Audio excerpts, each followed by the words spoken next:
Welcome to the Town of Eastchester Planning Board meeting of March 21st, 2024.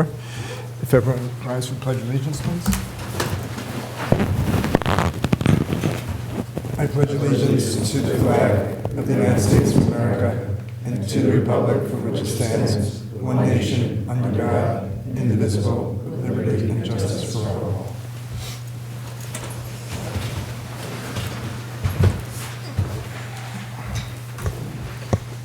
There's one member of the board, I'll do attendance, but Jim Bonanno is here. Mr. Nemisek is like on the train or walking up the road. He'll be a minute, but we're going to start without him. Lauren Goodrich. Present.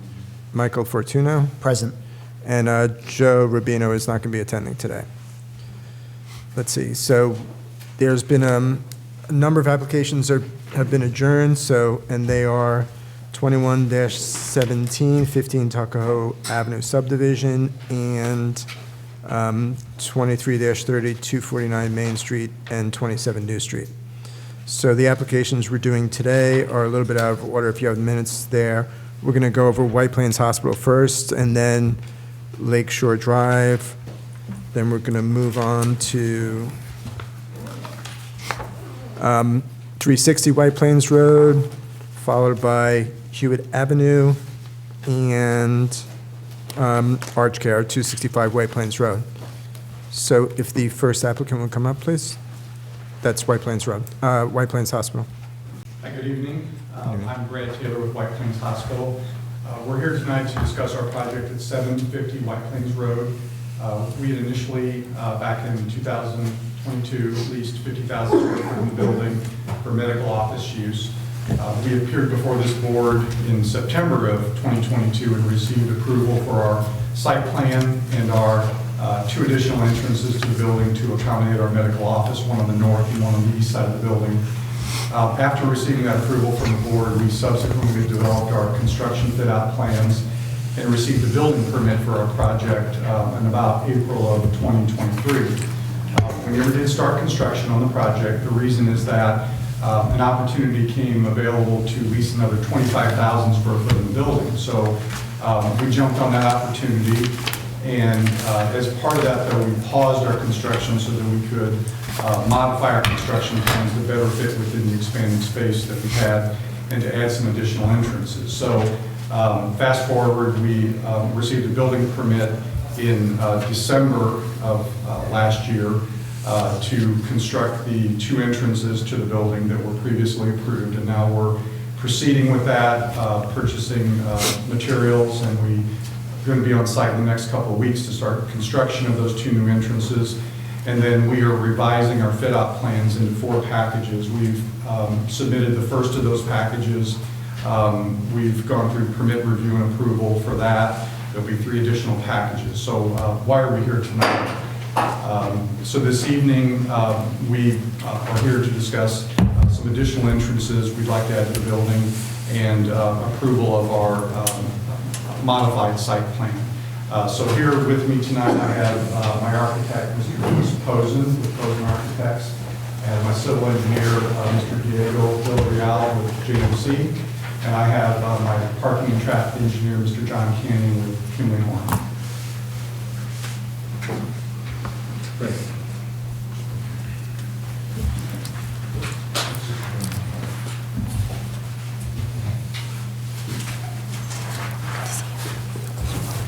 Yes, we're going out of order. Just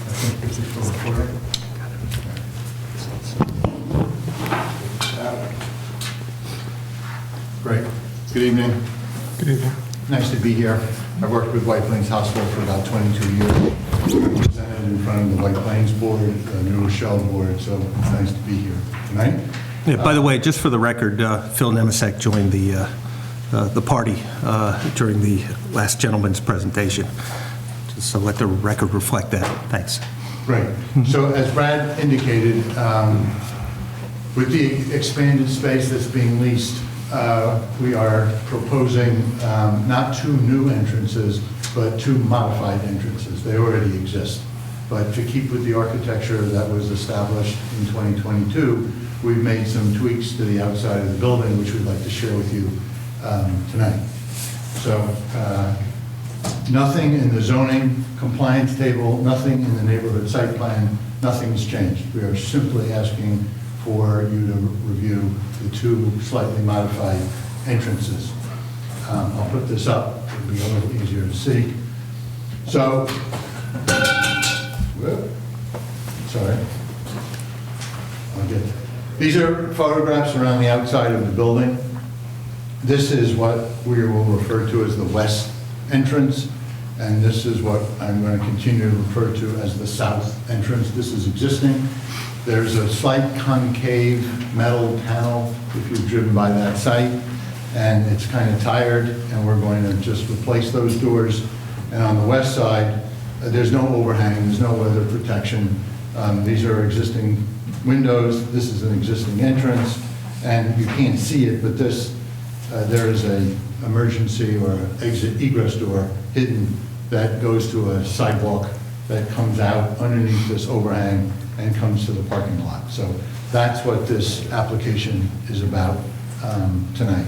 These are site photos taken from the building looking outward, and they show the neighborhood. We're not making any changes in that area. As we zero in, there's a total of, there's 6 entrances. This is the footprint to give you an idea of what's happening inside the building. These are the 2 entrances that were approved in 2022.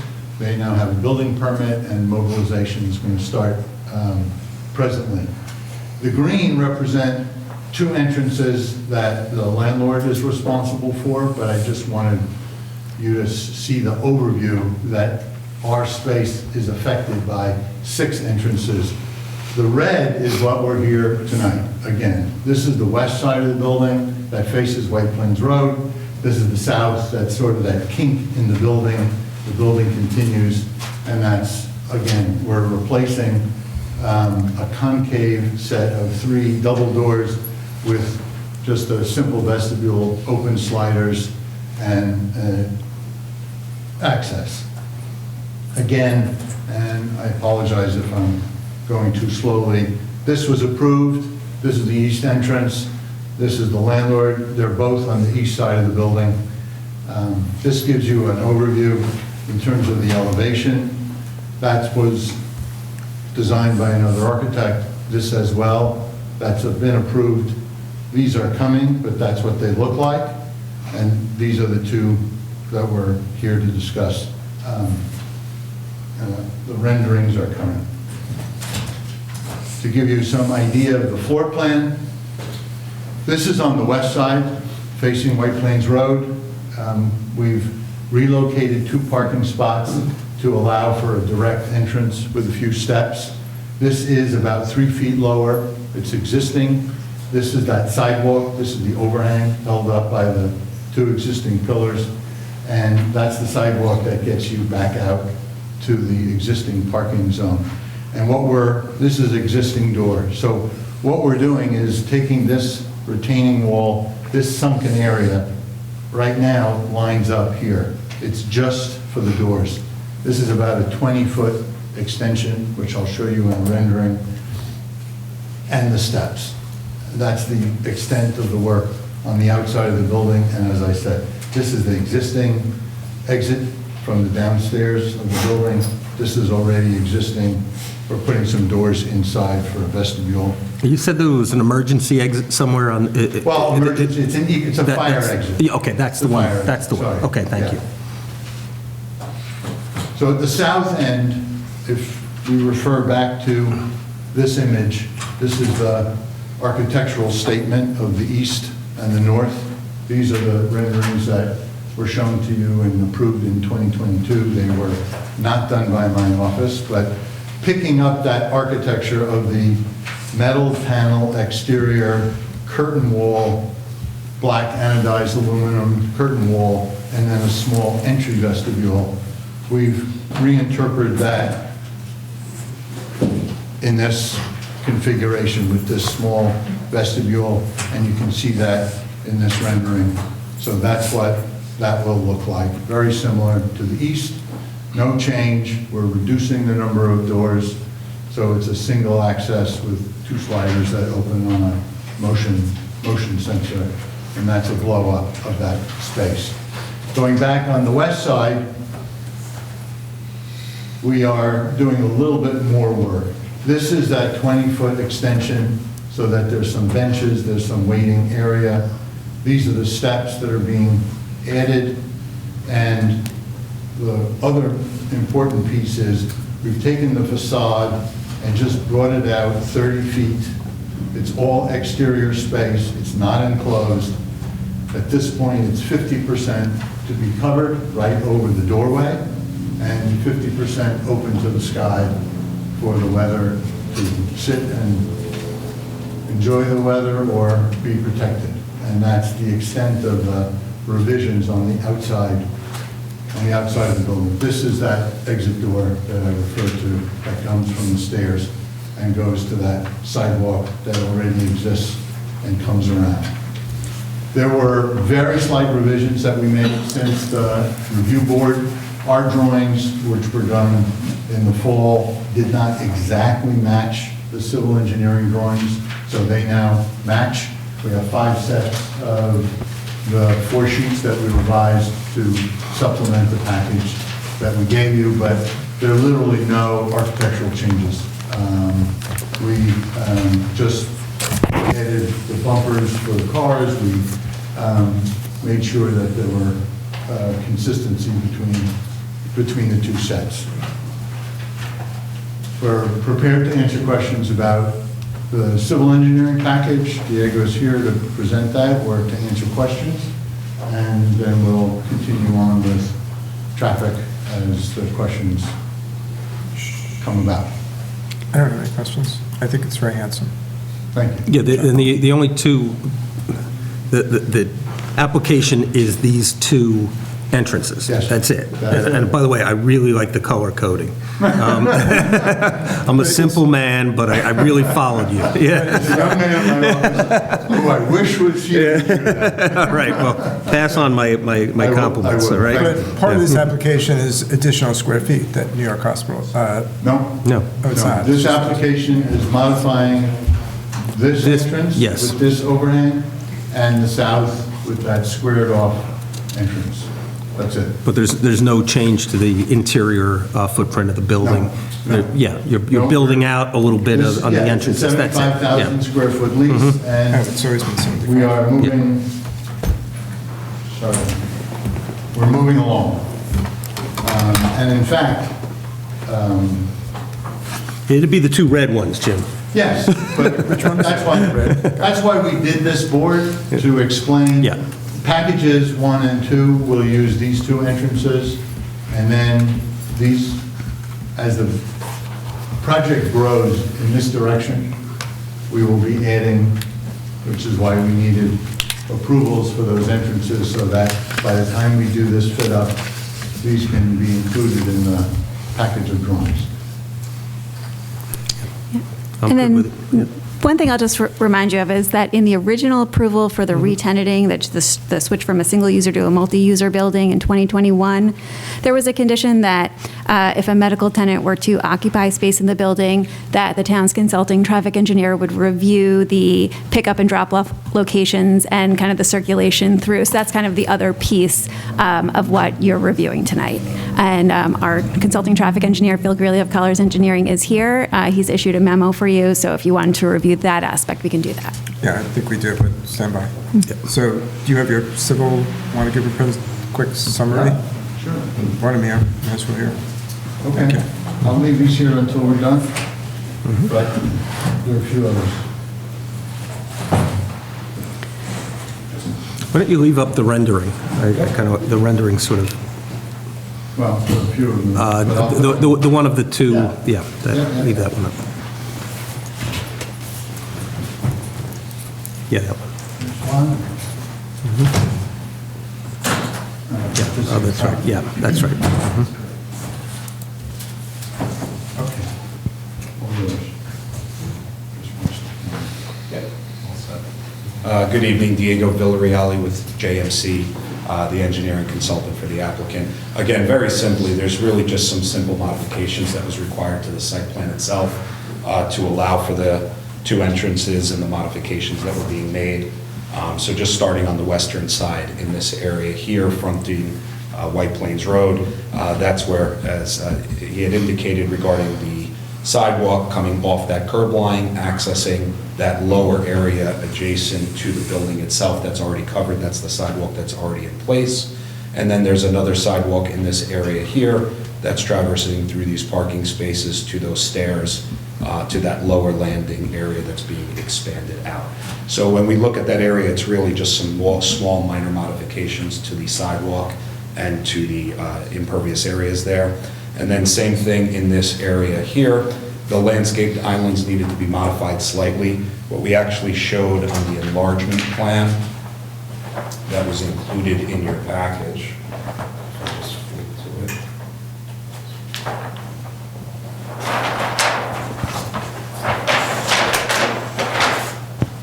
This just shows the location of where the sidewalks were installed previously, because that entrance is shifting over just slightly. It's getting aligned with this arrow right here. They have to redo some of the sidewalk panels within it. So there's going to be a little more landscaped area on the southern side or the bottom side of the plan, and just a little bit less landscaping on the top portion of the plan. So that's really the extent of the site changes that needed to be made to accommodate this. So again, happy to answer any questions, and then I can pass it on to John. No, good. That's- Anything else? No, you're good. Thank you. No, we don't, I just wanted to hear. I have a question that may be apropos of nothing. The west entrance, the one we were talking about, that one on the bottom, was, the one that is illustrated down, right there. Was that used back in the old Lord and Taylor days as other than an emergency exit? I mean, was it used, I think there was a dining area there somewhere, but I think of all 5 other exits I used at some point in my life, but I never used that one. And I'm wondering, is that something that's kind of new, or is it just something that was completely underutilized before? I don't know definitively, just from my recollection. This wasn't a store entrance. There was emergency exits. There were other doors in this area here. I don't believe this was used as a store entrance at any point. Okay. Good. All right. Again, Just don't recall exactly. is that a historical curiosity? Thank you. And believe me, I don't think I drive by that location with my wife in the car when she doesn't say, I miss Lord and Taylor. No other questions? Great. No, not for you. Thank you. I guess pass it back. I guess you might as well just give us a quick summary. Sure.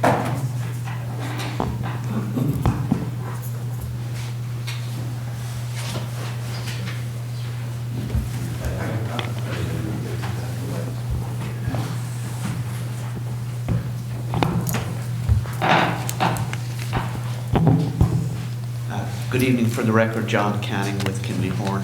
I was the traffic engineer that worked on the original approval that was reviewed by Dr. Greeley. The original approval considered the reoccupancy of the building with 115,000 square feet of combination office, medical office, or I should say medical office retail, some combination for 115,000 square feet and 90,000 square feet of office. What is before you now, there's already 37,000 square feet of sites off a fifth in the building, and it's proposed to add 75,000 square feet, which brings it to 112,000 square feet. So we're less than 115 that was originally approved.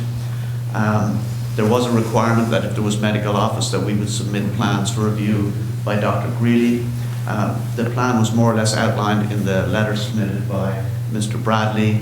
The purpose of the multiple entrances, I'm not sure how many of you are familiar with medical office facilities. There are different types of services provided, and many of the people that come are old, weak, infirm. So rather than having one central entrance and have it bustling, the intent is to kind of dilute the activity down to each location, and the locations will be manned as needed. Sometimes you might need a doorman to help people get in and out. We will memorialize the plan as was requested by Dr. Greeley. It will include requiring employees to park on the east of the site. Valet parking will be provided as needed. Sometimes you provide it as a convenience, because if you're arriving and you don't feel like trekking all over the landscape because you've just received treatment, you'll avail of the valet parking. Sometimes it might be needed because it's busy and it's just easier to move people in and out.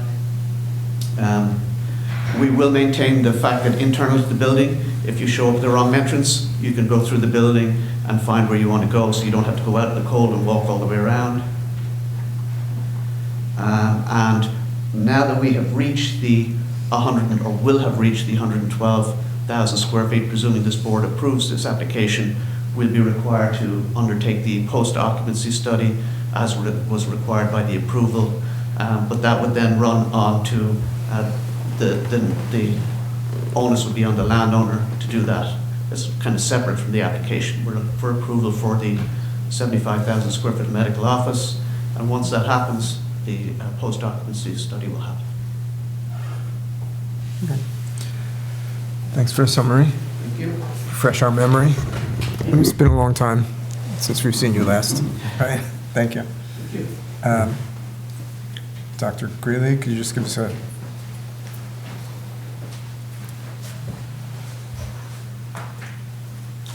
Good evening, Philip Greeley from Collier's Engineering and Design.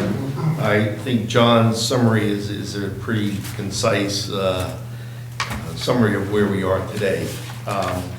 As part of the application, there was a letter that was provided by White Plains Hospital. It was dated, I believe, February 20th. In that letter, that was from Brad Taylor, representing White Plains Hospital. In that letter, it specifies procedures for the drop-offs and some of the recommendations we had about color coding, and so that if I'm arriving for a dermatology appointment and I end up at the wrong location, that I don't have to go outside, as John said. So they've clarified most of the items that we had raised. We recommend that that be put into a formal document so that going forward, that it's, there's no question of how the procedures are, especially as it relates to the valet parking that's proposed on the west side of the building. As you know, the bulk of the parking is on the east side of this building. So the area in the west side of the building is tight. If they're going to have valet parking, I think that's something we want to make sure that is handled properly. The post-occupancy study in the resolution, once we were above, I thought it referenced 90,000 square feet of occupancy, but there's certain parameters there. It has to be done with a certain 120 days of occupancy, I think, is the limit. So that's still very important, because with medical office, you end up, especially with respect to parking, certain times you'll end up with a higher utilization of parking than just general office. I think the applicant's attachment to their letter broke down, the traffic and the parking, and it shows that it's within the parameters. I think we want to just make sure that this post-occupancy study is done, because at certain times you'll see a peaking with the medical office parking that may not have been fully accounted for in the original study. It depends on what the mix of remaining uses that come into the building. But in general, I think they've addressed our concerns relative to internal movement, the drop-off areas. I assume that all the conditions of the approval in terms of the traffic upgrades, the signals, that has all been completed. I think that's something the applicant just can verify. I don't know if the emergency services have seen this latest plan in terms of the drop-off location. I think it's important, especially because of the type of use. Should not be any issues, just to make sure that anything that they want incorporated is carried over. So I think at this time, our comments have been addressed.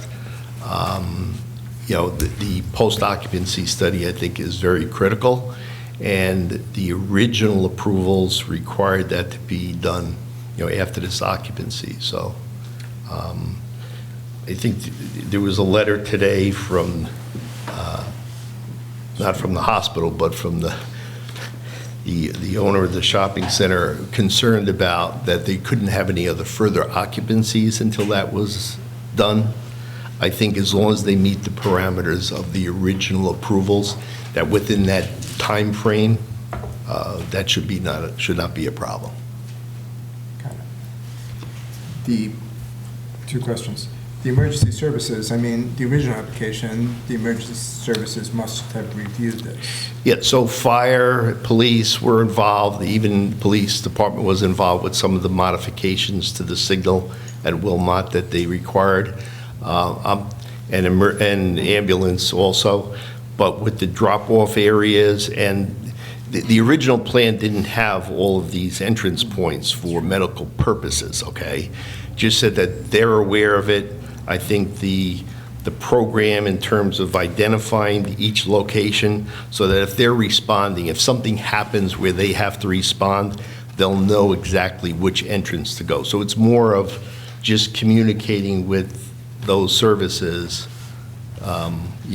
this plan. I don't know if it's been shared with them this time around in terms of each of the entrance locations. So we can make that a condition? Yeah. Sure. Right. We don't Absolutely. have to opine on that? No. Leave it up to the No, I think trust, it's right? just something that should be a condition of approval. Okay, cool. All right, great. And then the post-occupancy study, is that mainly pertaining or only pertaining to traffic and parking? Traffic and parking. Okay. Yes. So John prepares it, you review it, you guys Correct. work it out. Again, you Yeah. don't need to know about, or we don't need to review it, Yeah. it seems. Okay. I'm good. Okay, so a couple of questions. Do you know if there's going to be any changes to the traffic flow with regards to coming in and out of the entrances? Like, for example, the west entrance, I think, has no left. Correct. So the access to Route 22, to White Plains Road, is right turns in, right turns out. It's only controlled by signing.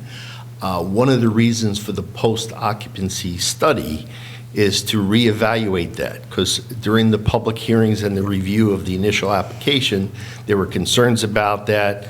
There were alternatives that were raised about trying to relocate that entrance, realign. For a variety of reasons, that didn't seem to pan out. So one of the reasons for this post-study is to see what the actual loadings are on each of the driveways, to make sure that the traffic at the signal at Wilmot is functioning properly. And the post-occupancy study also requires them to evaluate the signalized intersection at the Vernon Hill Shopping Center because of the interrelationship of the two properties. So that will be counted, analyzed, and if something needs to be done, they would have to address that as part of that evaluation. So could there potentially be a need to install additional traffic lights if the... That would be subject to New York State DOT. That was looked at early on with the improvements and the kind of assignment of traffic out to Wilmot. That was the preferred alternative. But again, that's what will fall out of Mr. Canning's study, because we'll see exactly what's going on. In the original studies, there were a number of accidents that were observed there. So there were some modifications in terms of the signing to reinforce that restriction that were to be in place. And that would determine, if people are using it and there's a higher loading there, then a traffic signal warrant analysis would have to be done. Understood.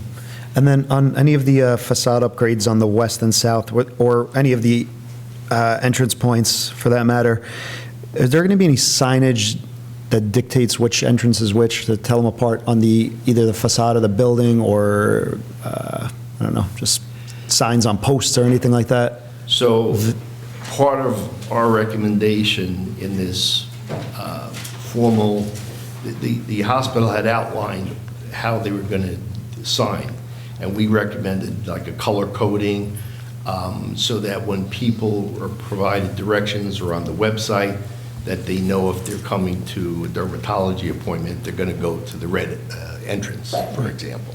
So I don't know what they've prepared in terms of actual signs, but the procedures of what they're supposed to do in terms of notifying people so that people will arrive at the proper location is going to be in this document that they will do. Thank you. But that's not really in your purview, right? That's, Well, it's up to them to decide. I mean, Yeah. you can do Right. numbering, you do coloring, it's, you know, it's Yeah, their it's- prerogative as to how But they it- would yeah. establish It's that. It sounds, The yeah, it point sounds like is- that might be, if you're determining that there are problems with traffic flow, that might be a suggestion up the road. As part of the Yes, post-monitoring exactly, study, exactly. that would be looked at also. But up front, in terms of what occurs here, as I said, the hospital in their letter provided kind of a pretty good outline. We want it in a formal document with a plan that shows, you know, whether it's color-coded or how they're going to label it. And they know how to color code, I know that, yeah. Dr. Gray, is that also to minimize the amount of traffic around the site where people are looking for where they're supposed to go? Correct, Okay. correct.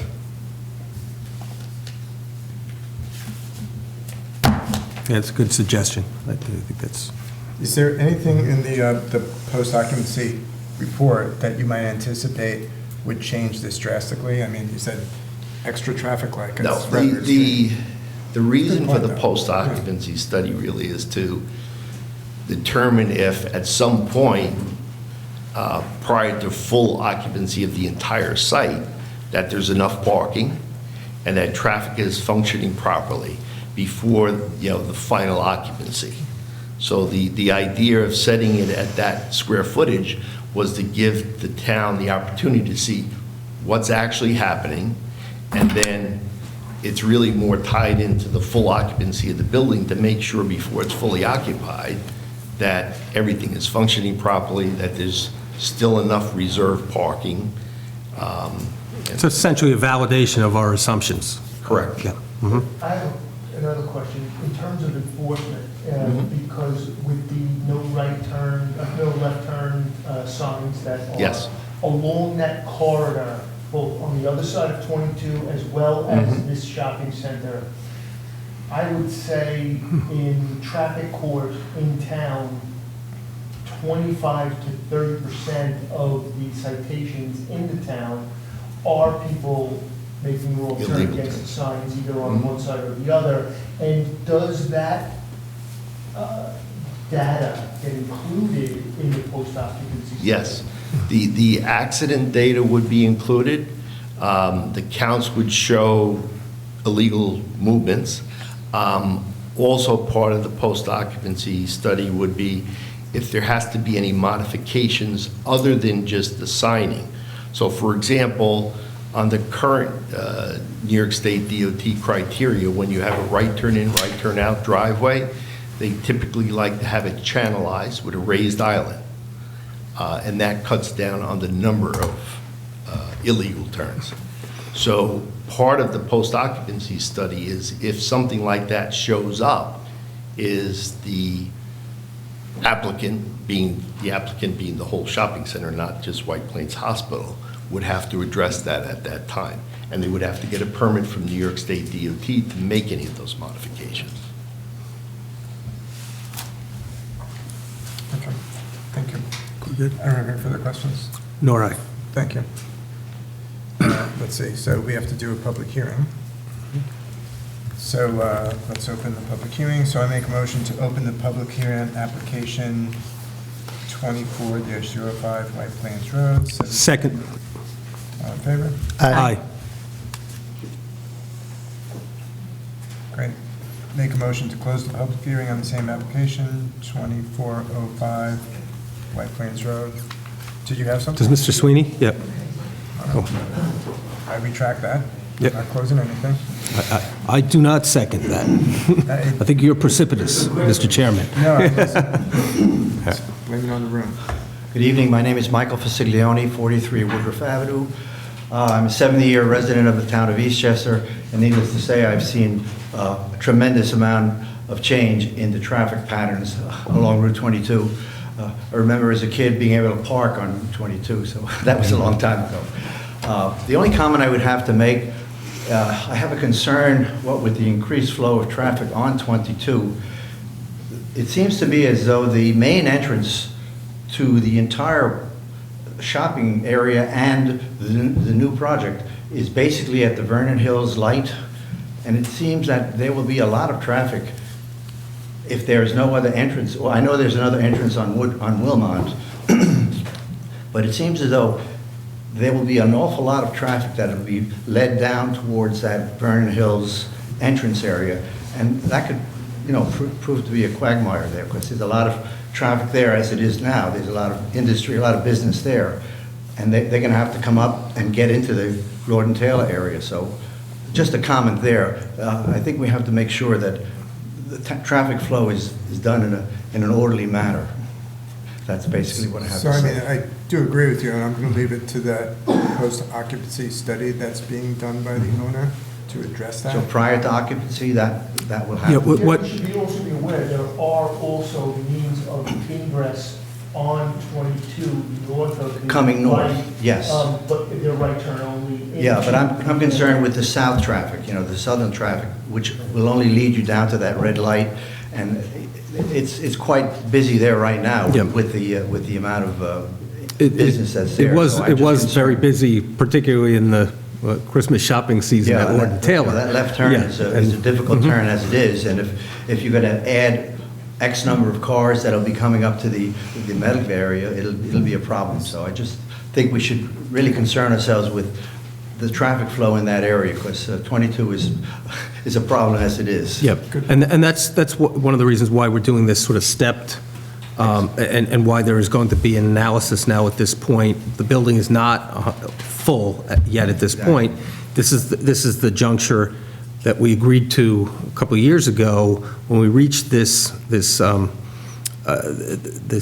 level of occupancy. We would reevaluate and again test the assumptions that we operated under when we first gave out approvals, and we should have a better sense at that point as to how the traffic is going. Great. I just want to yeah. put put my input there. Thank you so Okay. much. Thank you. Thanks. But now that you put that thought into my mind, obviously, this study is going to include that also. Yes. Okay, thank you. It's outlined in the approval resolution Okay. that would be part of the study. Okay. Mr. Chairman, to some extent, we've already addressed, it will be in the study. Why don't you get up and, Yeah, I apologize.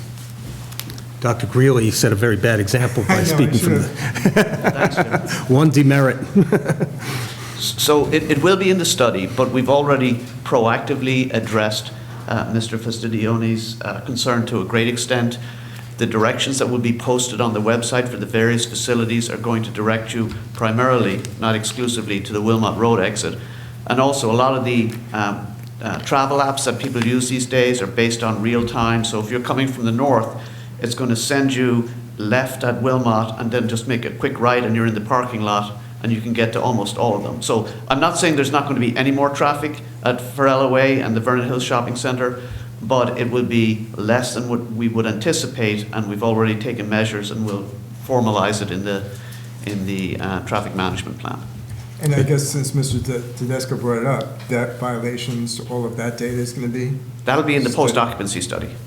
Yeah, that's Yep. what I'm saying. Yes. Address that. Yep. Cool. Thank you. Any more comments from the public? Mr. Sweeney? Good evening, board members. Frank Sweeney, 22 Lakeview Avenue, Scarsdale, New York. I don't have as much energy in terms of Mike's being 70 years of a resident, but I'm definitely in the 50-plus years of being a resident in the town. From a traffic standpoint, coming north and south on Route 22, my perception is the only entrance right now is at the light down on Vernon Drive. Do we have an estimate if it did take some additional traffic signals to be put in, how long a process that would be from the state's environmental capability? Because I know they don't do it quickly, but we're talking a long period of time in order to get it resurrected or possibly addressed. That's all I have. And I guess the only thing is that if in the current state, if they're coming in through the Vernon driveway, they'll have to drive all the way up to get to the Lord and Taylor parking area, that's going to be a little bit of a challenge, in my opinion, if you're coming up that way. If they're coming in Wilmot Road, I think it's a fine issue in terms of the capability. But driving through the parking lot to get to Lord and Taylor's on the interior of the parking area, that may be a little bit of a challenge for everybody. Thank you. Yeah, yes.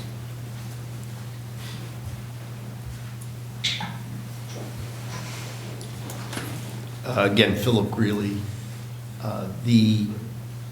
One of the reasons for the applicant to do the post-occupancy study is that any modifications, improvements would be at their cost to make. Relative to New York State DOT, installation of signals or any improvements take a good amount of time if it's public funding. In this case, if another signal was required, it would be the responsibility of the applicant, and he would be paying for it, so that process gets streamlined to a certain extent. So there would be a time, because you would have to have the study, it would be reviewed, New York State DOT would review, design plan would have to be done, but it's a lot shorter than if it was going to be a public project. And just to reiterate, that part of the original application and the projections and the design that was done took into account the cross-connection of, to Vernon Hills, the defining of the circulation road that was done where the planted islands were done in the eastern parking lot was to create a drive aisle and to connect and direct traffic between the two sites. And again, I think it's item 3 of the approval resolution requires the study, and it specifically states the evaluation of the Vernon Hills driveway and Farella Way, because it was projected that traffic would be, from this development would be utilizing that as a point of access, so. Just an aside, how would that study be different from the retail usage that was there? So Is there a different the character? time of day, Right. the parking for the medical offices on certain days becomes, Changes. more critical. In terms of flow, I think, retail typically, historically, Saturday was the busiest day, okay? Here you're going to have, more weekday operations that are going to be the busy time, so. But again, when you have multiple uses in there, you also get some shared uses of parking, retail.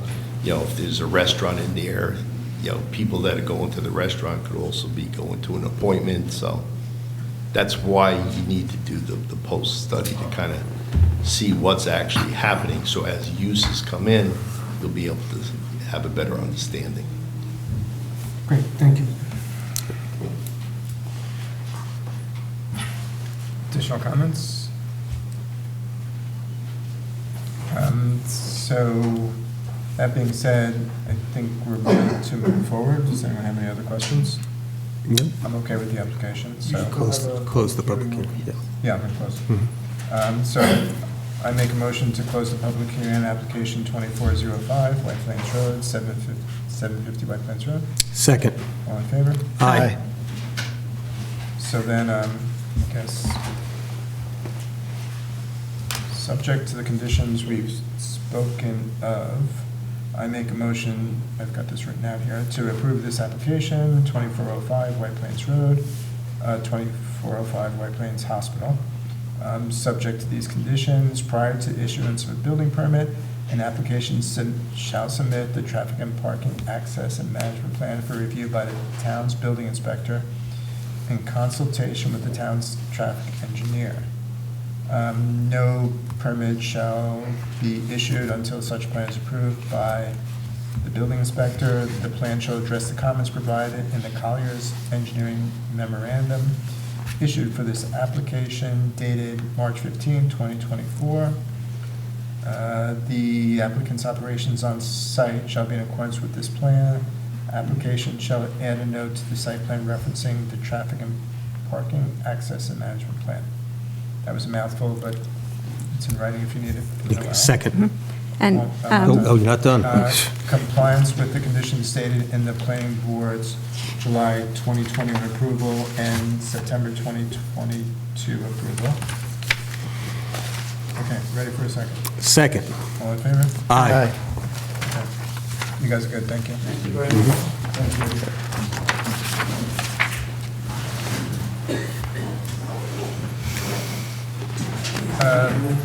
The next application is a residential one on Lakeshore Drive, 2404.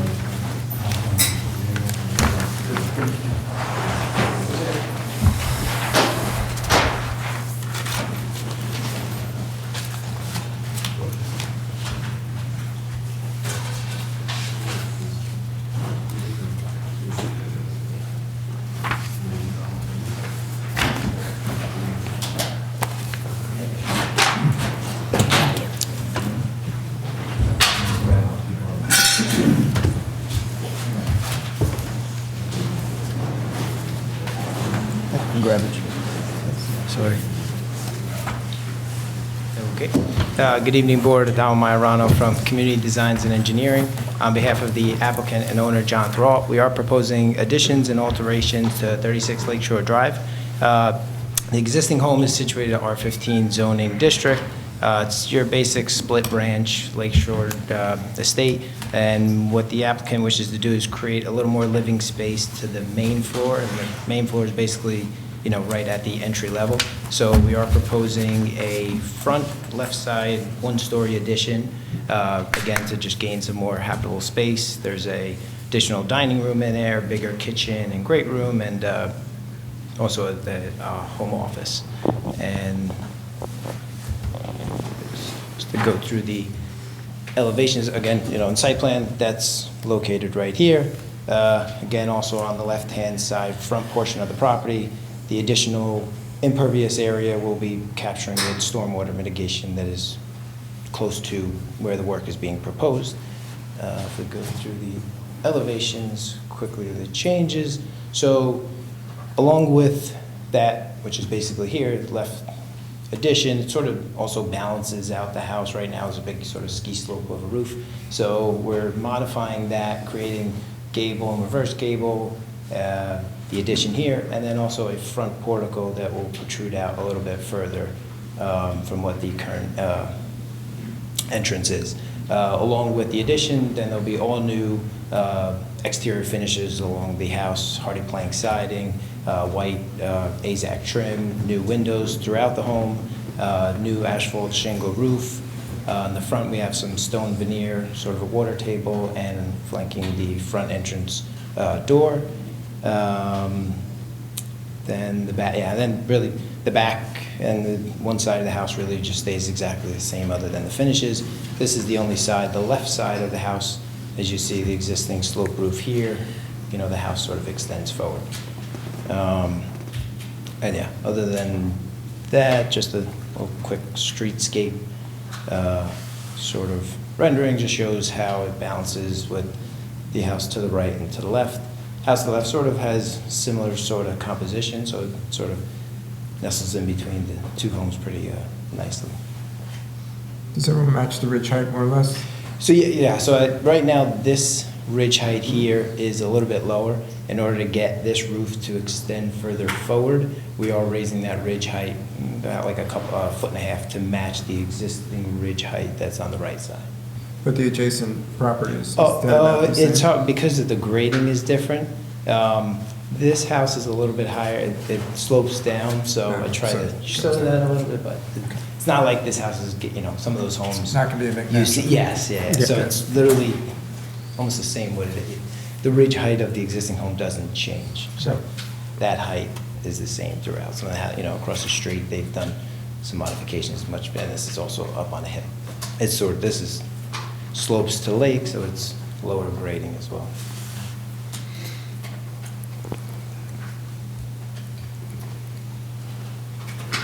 Yeah, I don't have any comments.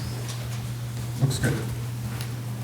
And we did, you know, the last Architecture Review Board meeting, there were no additional comments to be made. I think the only change on the site plan we showed, if there was the need for a new HVAC unit, it would be next to the addition, and that'll be screened by evergreen screening.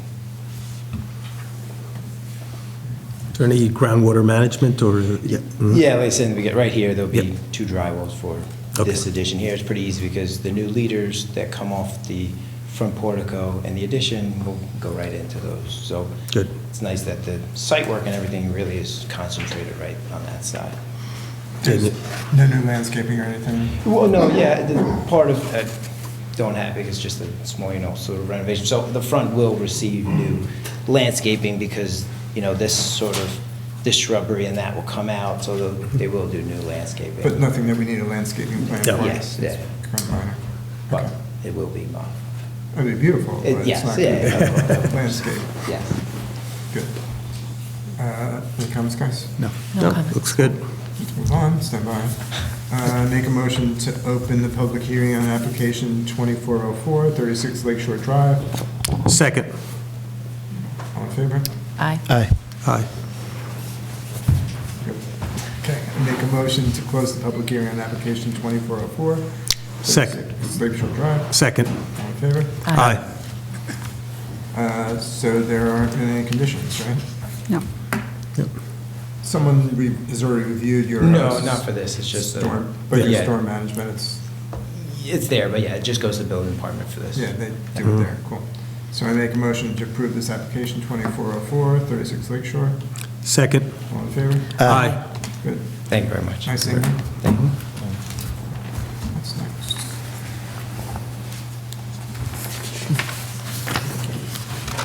The next application is 2327, 360 White Plains Road.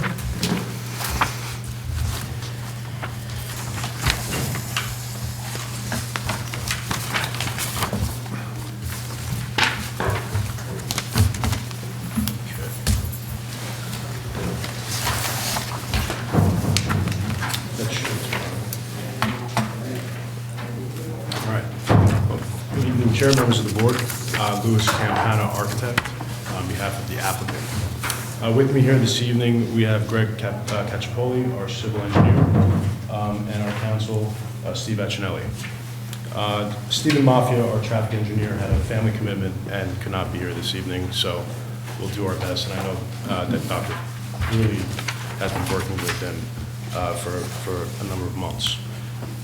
Just a quick timeline recap. We were first before you at a preliminary hearing back in September. Since then, Stephen Mafia and Dr. Greeley have been coordinating and finalizing the traffic report. We do have some more information regarding that this evening in terms of traffic signaling and also striping. Our civil engineer will speak to that later this evening. In January, we were in front of the zoning board. Public hearing was open. It was kept open. Then this board declared lead agency several weeks ago. And we're here this evening seeking your conditional negative declaration so we can continue on with the zoning board. Meanwhile, we simultaneously work with town consultants to work through the drainage and utilities. So 360 White Plains Road, as we all know, is a Chase Bank, is in the ORB zone. And it's situated at the corner or the intersection between White Plains Road and Cypress Drive. There are two entrances and one-way exit to the property. To the west, we have commercial properties on the opposite side of White Plains Road. To the south, we have commercial property. I believe that's the Walgreens. And then Country Market. No, it's Country Market. And to the north is Walgreens. Behind the property to the east are 4 residential lots, which sit a bit higher in elevation than 360 White Plains Road, and there's a retaining wall that divides the property. It varies in height, but 42 inches down to about 18 inches. We are proposing to develop a two-story commercial building which would be situated in the rear parking lot. Currently, that portion of the lot is underutilized, and there are specific regulations that apply to this lot based on its proximity to the residential zones. For instance, we can only go 2.5 stories in height, 30 feet. The building has to be set back 40 feet from the property line abutting the residential zone, and the parking must be 20 feet from that property line as well. So there are a few variances that we're seeking as well.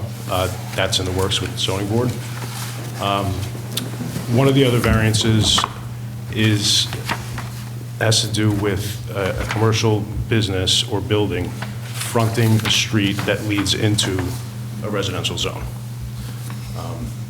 So with that being said, here we have some existing photos of the existing structure at 360 White Plains Road, and some overhead shots of that.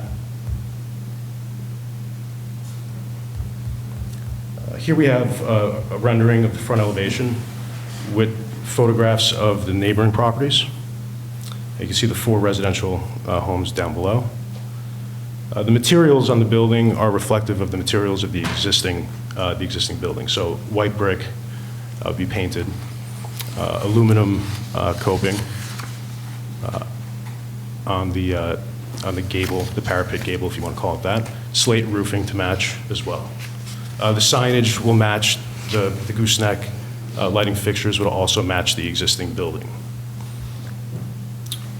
We situated this the building in the rear parking lot to respect the existing flow of traffic inside the site. You can see, if I go back to this here, I'll zoom in. Just bear with me. A little bit of a lag on the mouse.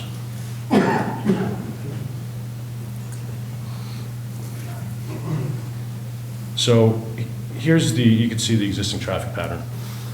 So on Cypress, there's a two-way traffic entrance and exit, which is located down at the bottom of the photograph. That's where the building will be located. The parking spaces in the center of the parking lot will be removed.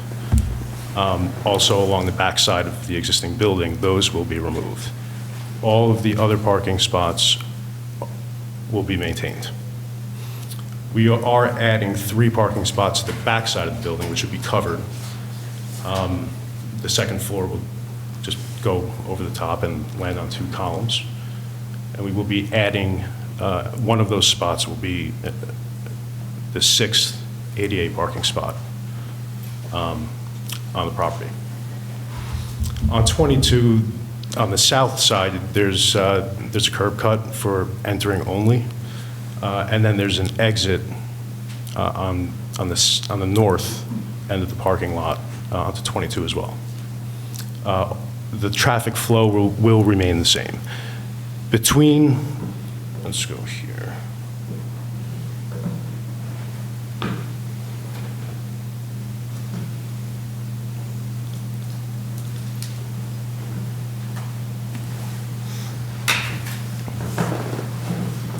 Slow. Okay.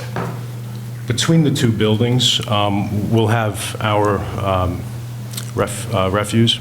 So we have 6-yard dumpsters, recycling garbage, utilized by both buildings. That space between the 2 buildings is not for vehicular traffic. It's simply for the garbage, for loading, and also for roof access to the new building.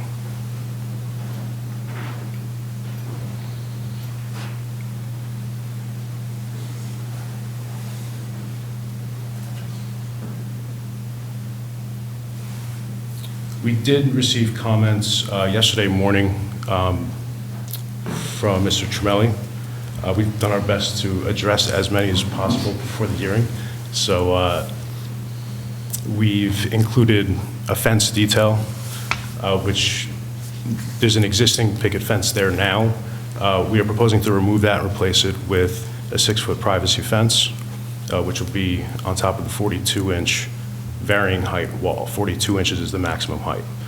I believe the zoning regulations stipulate that if there is a fence on top of a retaining wall, as long as it's under 4 feet, you can have a fence on top that cannot exceed 10 feet. So we'd be at 9'6" at the highest point.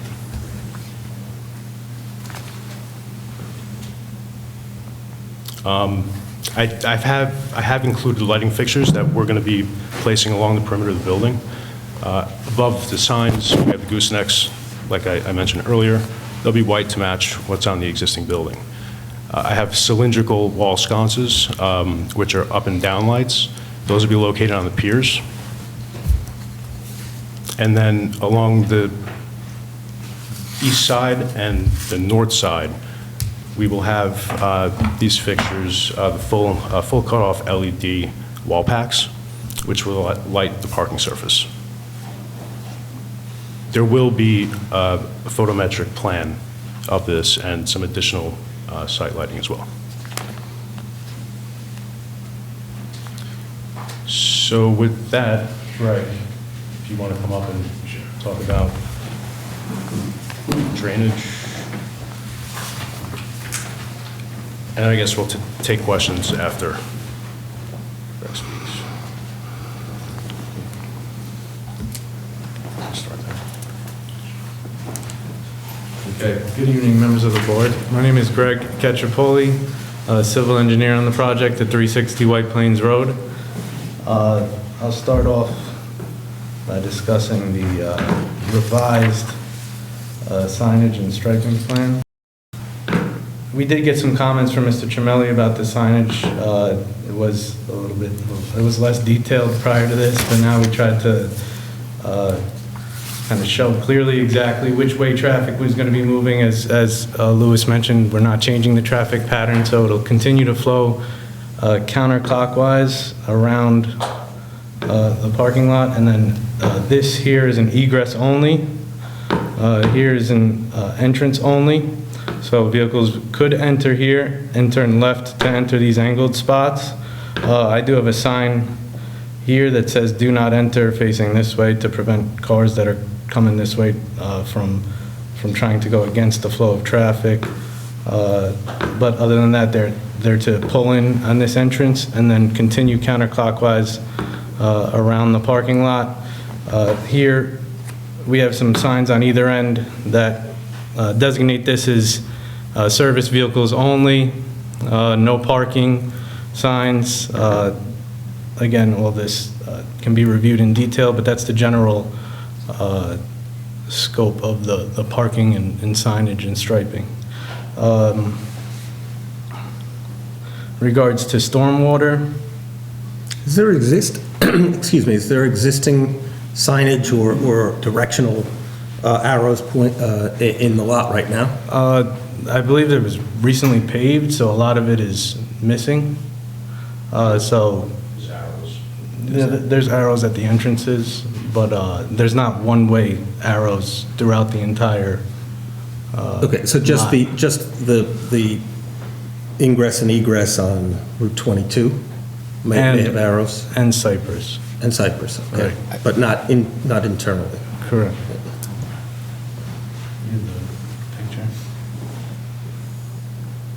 So, yes, the image all the way to the left, you can see the arrows in the parking lot there. Let me zoom in. Try to make this easier for everybody.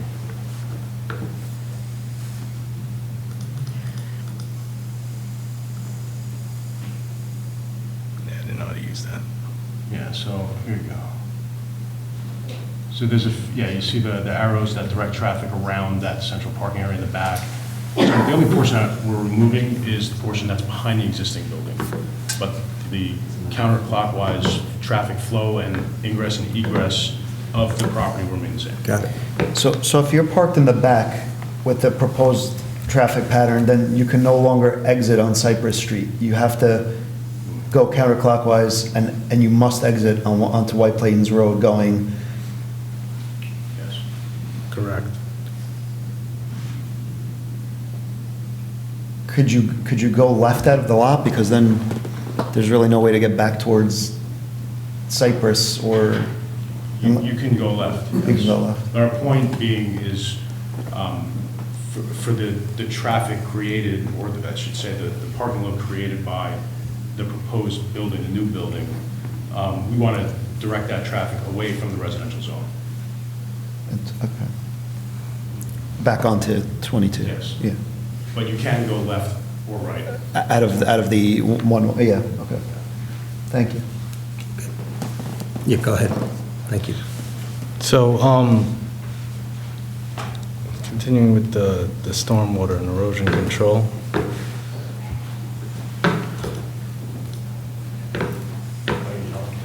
Yeah, sorry, Rose. There we go. I don't know how to use this thing. Like this. Sorry, I don't have a Mac, I have a Microsoft. Yeah, which one do you want? I want to go down to my stormwater plan. This is good. All right.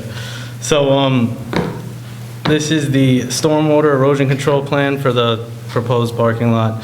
We have the proposed structure here. It has a covered parking area here on the north side. It has a covered parking area, covered walkway on the south side. There is an existing stormwater system in the rear that is capturing, I definitely know it's capturing the existing parking lot, and we are now looking into whether or not any portion of the existing structure is going into it.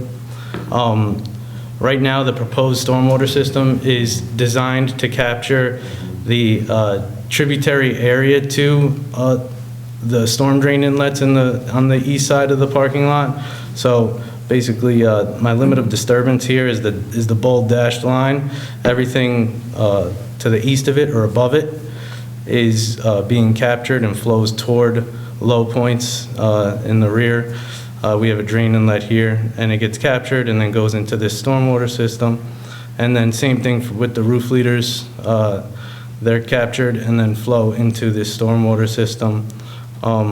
We are going to televise and confirm whether or not the leaders from the roof need to be captured as well. But as you can see, we definitely have plenty of room to upsize this if we needed to capture that if necessary.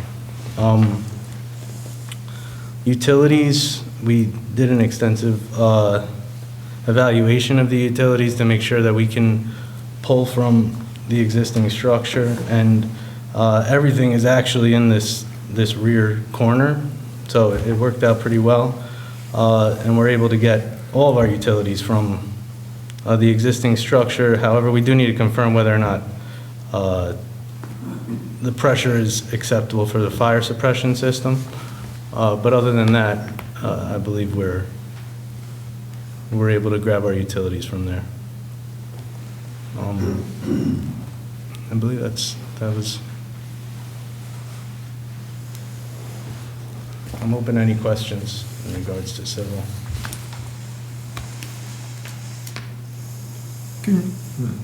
When we go back to architectural, I don't think, it's more of a traffic flow question. No, we don't have to right now. You can keep going. We could.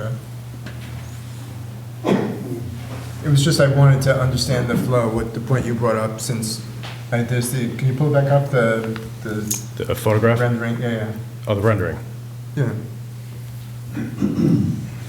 Yes. Right there. Okay. Right, so you pull in, you can go in the back. Yeah, you pull in, you can't go left. Can't go in the alley. You have to go right around the building. And then you have to make a left and go, as you said, out Right. to 22. Okay. Cool. Do you have another consultant that's gonna talk? No. No, cool. I have my summer intern here, in spring break, if he wants to make a presentation. So, Did someone do a study, I guess, who did the study of parking and all of that? Did anyone? That was Stephen Mafia. Oh, he can't be here. Yes, he was not, he wasn't able to come. Why don't we, have you Well, reviewed his work? yeah. Can we talk about that, then we'll come back to you? Yeah, sure. Louis? Thank you.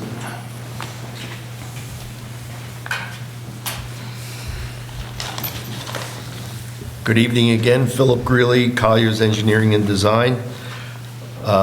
The applicant's traffic engineer prepared a traffic and parking study.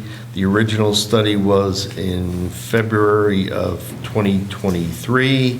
It was revised in October 6, 2023. It evaluated existing and future parking conditions and existing and future traffic conditions. We reviewed that study in our letter dated November 8th. We had several pages of comments and requests for information. That included a detailed capacity analysis of the intersection of White Plains Road and Cypress Road to see how that was functioning and to see how it would function with the additional traffic. We asked for crash information, accident data, to see if there were any accident patterns in the area. We asked for a traffic signal warrant analysis at the intersection of Cypress and 22 to determine if a signal was warranted at that location. Also, an evaluation of that section of 22 is 2 lanes in each direction, whether or not a left turn warrant analysis was satisfied, and some updates to the parking data. The original study was based on the Institute of Transportation Engineers 5th edition data. Since that time, there was the 6th edition, so we asked for that to be updated. The applicant resubmitted a study dated December of 23. We reviewed that January of this year. One other thing I would point out, in the original parking study, the applicant had done surveys of the site to see what the utilization was, and they found peak utilization in the 30 vehicle range. We did find some historical data that showed as many as 60 vehicles occupied that site. So I think the site now has about 105 spaces. So they were showing occupancies in the 30s.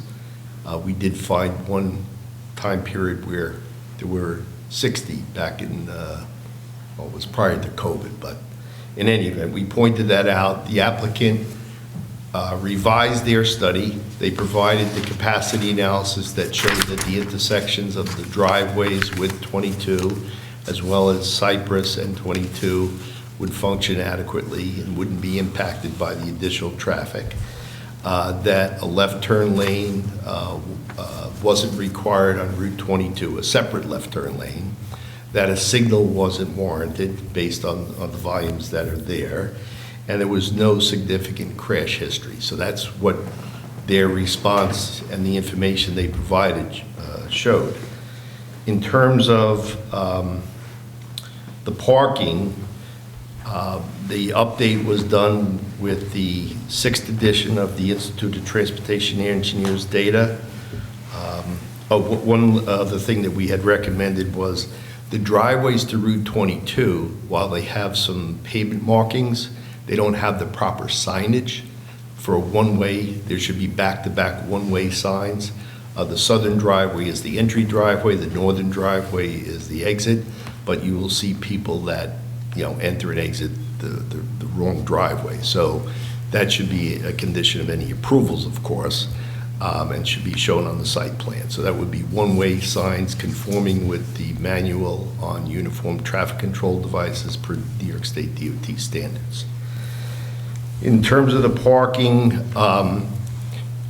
the added or the additional demand from this use was calculated somewhere between 13 to 19 vehicles at the highest time. That's consistent with the ITE projections. The applicant is removing some parking spaces, so there's actually a reduction in parking spaces on the site in the future because of the building footprint. Based on the applicant's study of only 30 current usage, there would be adequate parking. However, looking at the 60 level of spaces being utilized on a peak time, it would be very close to the capacity in the future. So I know they're going for a variance that'll probably get hashed out a little bit more.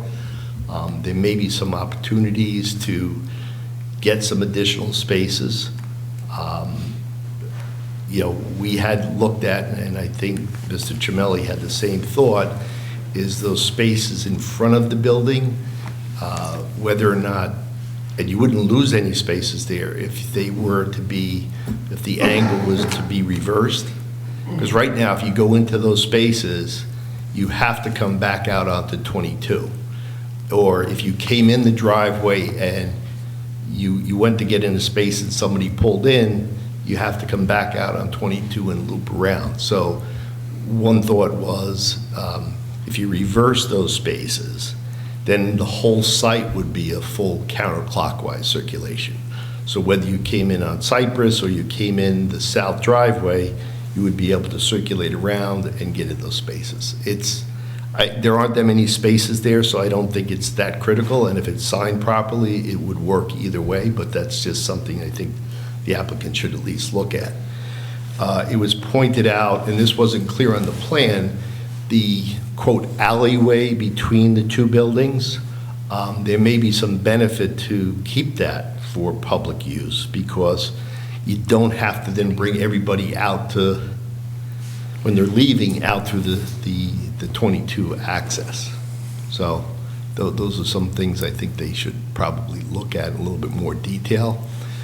There's parking spaces on the north side of the building. I think they're removing about 22 spaces in that area, 22 or 24 spaces. There are 3 parking spaces that are going back in. You may be able to keep the configuration that's there and not lose as many spaces. You may be able to get net another 3 or 4 spaces there if that's something that was required.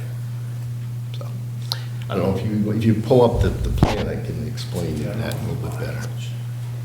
Ask a quick question. When was the study for this, where you captured 60 at the peak? That was a historical photo from a Google photo from April 2016. Okay, because since that time, I don't recall exactly when, but I want to say about 2020, there's a new tenant there, a jiu-jitsu studio. And I know between the hours of, personally speaking, between the hours of like 3 and 6, there's at least 20 to 30 kids per class, which means each one of those kids are coming by car with a parent, because they're all, 5 to 8 years old. So, there's at least 30 to 40 cars in just for the jiu-jitsu studio. The applicant's study was done in, I believe, 22. Okay. So they would have captured it, but what they showed was only about, I think 36 was the max number of parking spaces occupied.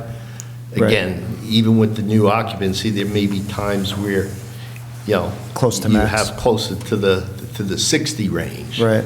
So, but the point is that with the 60, even if you have the 60 spaces occupied, this additional square footage demand is somewhere between 13 to 19, I think, is what they projected, which is, reasonable for the retail and office space. Okay. So, but it would, when you add that to that 60, you're right close, at the max. So the thought again, so the spaces in the front area, again, just the thought, it could be reversed. And this way you have a full site that's totally counterclockwise. Now it does, some of those are the prime spaces, but you know, when you have drop-offs and pickups, sometimes it may be better just to have the whole circulation pattern as once. And historically, I think before Chase was there, this was Best and Company. I remember it. So I'm getting, you know, I'm getting pretty old, you know. But, Best and Company. That's when I used to. Yeah. So I think that pattern may have changed back at that time. And would there be any thought to connecting the lot to the Walgreens to maybe open up exits that way? Or- And keep the same flow? Yeah, I don't know if there's any cross easements when Walgreens was approved. That's something this board could require an easement. I don't know what the grade differential is there. There's a great drop. Yeah, I think there's a drop-off. The drop-off, yeah. And I don't believe there's any cross easements when Walgreens was approved, so it wouldn't be something that would easily be done. The drive aisle between the two buildings, you know, the thought is, and I don't know, you would have to indicate why, you know, not that it would get a lot of traffic, but it would keep people from having to come back out to 22. And where the jujitsu studio is, with all the activity there, it may just ease some of the flow in the back lot. And I don't think it would overload Cypress either, so. Yeah, and that was just I guess I'm getting hung up on the fact, and just verify that I'm understanding this correctly. The entrance and exit on Cypress, the only way that you would actually use that exit is if you were to come in on White Plains Road and then perhaps surpass just the Chase Bank. I don't know if there's still that drive-through there, but that would be the only instance that you would use that. So to that point, again, kind of opening the access egress to vehicular traffic, you know, understanding there might be limited pedestrian traffic between the existing building and the proposed building, if it's just something to consider. And again, I understand the notion that you're trying to deter all traffic from that residential area and kind of funnel it, but it just seems a little inconvenient, I guess, if you're trying to, again, to that point, funnel everyone to one side when there might be a need to make a left turn. Just something, you know, to consider. If you're just looking at two, you said 6-yard dumpsters, right, that are on that opposite side, just, He's our consultant. yeah.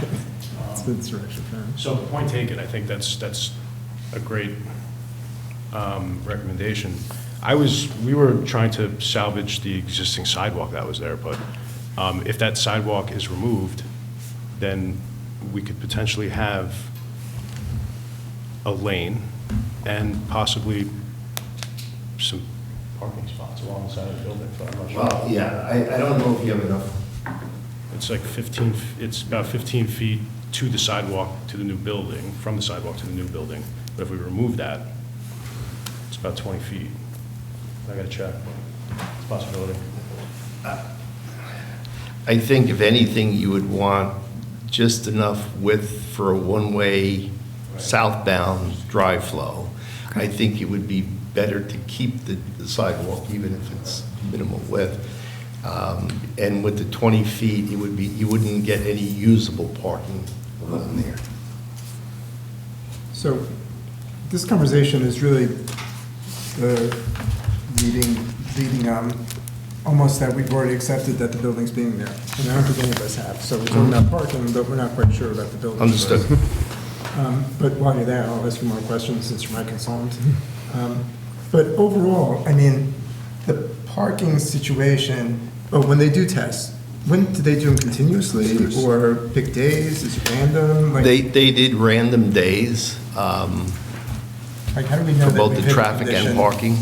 How do we know they've hit the Captured the which peak day? The jiu-jitsu empties out and there's a million cars? The only way to really do that would be to get exactly what their schedule is and make sure that the applicant surveyed during that time period. And I don't know that for a fact. Again, looking at the historical data, there were times where the usage was higher than what they had, so. Yeah, I'm not convinced we've gotten all the data points on the parking. I mean, is there a recommendation we can make about getting more data points to confirm that there really is no parking? I think it would be useful because when the original studies were done, we were out of COVID, but, patterns have, really kind of stabilized now. So I don't think it would be unusual or, out of the ordinary to request that. I'd like to see it. But again, I think that what you want to do is, because the parking is shared, then you'll see different times of the day. I don't have exact numbers for every time of the day, but I've been there at different times. And when the pickup and drop-offs, so you'd probably want to get that schedule and have them look at that time period as the most critical. Can we assume that is the peak? Saturday morning, Yeah, I agree with you. could be Yeah. martial arts student. I pass by it frequently and the parking lot's empty, but then there's other times when it's not. So another question I had, sorry, it's a pain in the neck, is it's nice that we have 60 spots, but the spots where needed are directly, like the furthest distance from the entrance to the studio. So having a student park over on Cypress, the very corner, and get all the way through the parking lot over, is just very, Yeah, so quite a track. I think their end result is 78 parking spaces on the site is what they end up with total. The utilization peak that I had seen from the historical was about 60, the current usage. Again, I think you can have them fine-tuned based on the studio that's operating there now. The thought was there may be an opportunity, and again, I was just assuming if the building is where it's shown, on the north side of the building, right now, that's angled parking. You could possibly pick up some, if you kept that same configuration that exists there today, maybe if you go to the aerial, or zoom in on that area, I think you can see the space is kind of shaded in the background. Go to your plan and zoom in, maybe.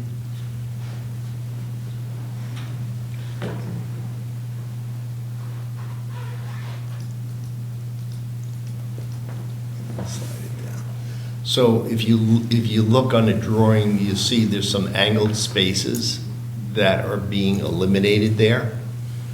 So the building is using up 2, 4, 6, 8, 10, about 12 or 14 spaces. Then on the north side of the building, they're showing 3 spaces pulling face in towards the building. That area currently has spaces. So if you reconfigured that and still get some planted island in there, and if you kept that alleyway between the building open for southbound traffic, you could probably net an additional 4 spaces in that area. So very lightly on that screen, he's numbered all the spaces around the site that remain, but the ones that are unnumbered, that are at an angle on the north side of the building, some of those could possibly remain because you still have adequate drive aisles because they're there today, functioning. Oh, and use those spaces. And you could reconfigure that, and I think you would net out at least 4 more space. You'd have the 3, you'd probably get about 7 spaces instead of 3 spaces, and still be able to have access to the building. There's an entry aisle between the top 2 spaces and the bottom space is an entry aisle to get into the building. So you would lose probably the space in that area. But again, if the building changes, that's totally different. But, if parking becomes the most critical item here, I think you could definitely pick up a few more The other spaces. thing I wanted to ask, and I think I know the answer, the trips generated for this space, the 13, is for this space only, so whatever existing conditions are, Yes. it's another 13. So whatever is already on the site. So in terms of there's two items. So you have the parking demand is using the average rates for the square footage and the uses in the proposed building is between 13 is the average, the peak is 19. That's based on Institute of Transportation Engineers data for each of the specific uses, office and retail. The trip generation varies by time of day. For the office, it's entry in the morning more so and exit in the afternoon. So the trip generation and the parking don't necessarily coincide because you could have people coming and going to the retail space. So there may be more trips generated than what's actually parked, because people, in an hour period, somebody may come in, use the retail, and leave, so. But they do have them spelled out in their document, what those peak numbers are. So, yeah, so I'm going to ask that we take more studies on the parking so we have an idea, of what's there at the peak times.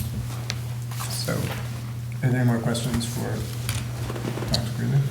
No, I think that's good. Yeah, cool. So, can we go back to your stuff? The drawings?